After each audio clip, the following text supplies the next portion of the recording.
Athens in 621 BC was a meat grinder.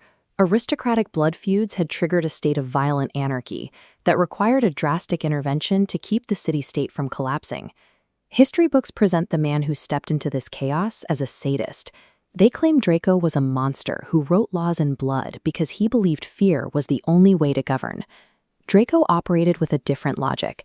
He approached the chaos of Athens as a system architect, attempting to stabilize the state by treating law as a rigid, executable code. His V1.0 algorithm removed justice from the hands of families and handed it to the state. He simplified the legal system by mandating the death penalty for absolutely everything, from petty theft to homicide. This wasn't a choice born of cruelty. It was a hyper-logical attempt to solve for the variable of human unpredictability by deleting it from the societal equation entirely. The system eventually crashed, but the failure had little to do with the severity of the death penalty. The fatal bug in Draco's code was debt slavery.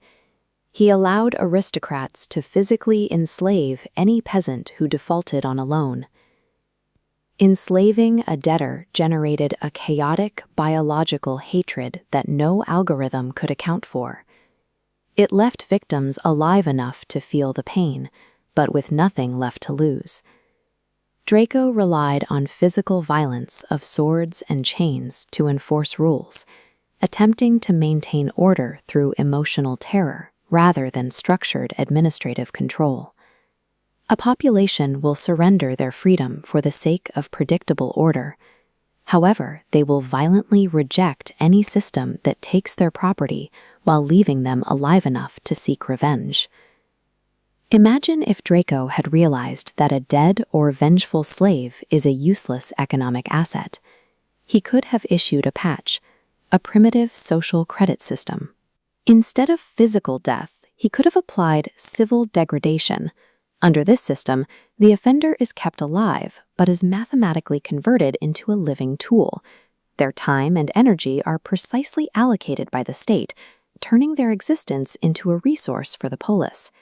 This shift from emotional violence to administrative absolutism is the point where a flawed dictatorship matures into a perfect, permanent hive.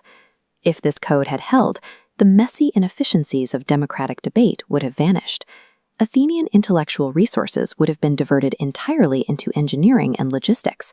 Fueled by a perfectly organized workforce of dead laborers, the Industrial Revolution occurs 1,500 years early. This Greek code expands across the Mediterranean, absorbing Italy before the Roman Republic can ever rise. Because error is now synonymous with deletion, a religion based on mercy and forgiveness, like Christianity, never finds the cultural soil to take root. After 1,500 years of compounding efficiency, the friction of human resistance has been engineered out. By 2026, the skyline reflects a world where every movement is tracked, every resource is allocated by the code, and the chaotic noise of individual desire has been silenced by sheer administrative perfection. Absolute order requires the complete eradication of individuality. It turns a society into a perfectly functioning, soulless clockwork mechanism. Draco's vision failed historically because he lacked the technological infrastructure to maintain such a high-resolution grid of control. Solon understood that a system cannot survive on pure, cold logic alone. He introduced democratic reforms to give citizens a sense of agency, creating a user experience layer that made state power palatable to the human mind. By granting the public the right to vote on the laws, Solon successfully masked the underlying machinery of control. The state remained the ultimate authority, but the human population accepted the code because they believed they were the ones writing it. Tyranny does not fail because it is evil. It fails only when it is incomplete. The vast digital infrastructure required to finally complete Draco's original project is currently being deployed across the globe. This public board demonstrates gamified compliance in action.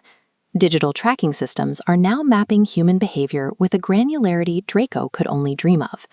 Modern tyranny doesn't require physical chains. It utilizes the draconian seal of algorithms to monitor dopamine levels and restrict access to the economy whenever rules are violated. When an algorithm restricts your reach today, Draco is correcting his ancient mistake. He no longer needs your physical body because he successfully holds your attention. The question is no longer whether our laws are too strict. The question is, whose absolute algorithm is writing the reality of our world?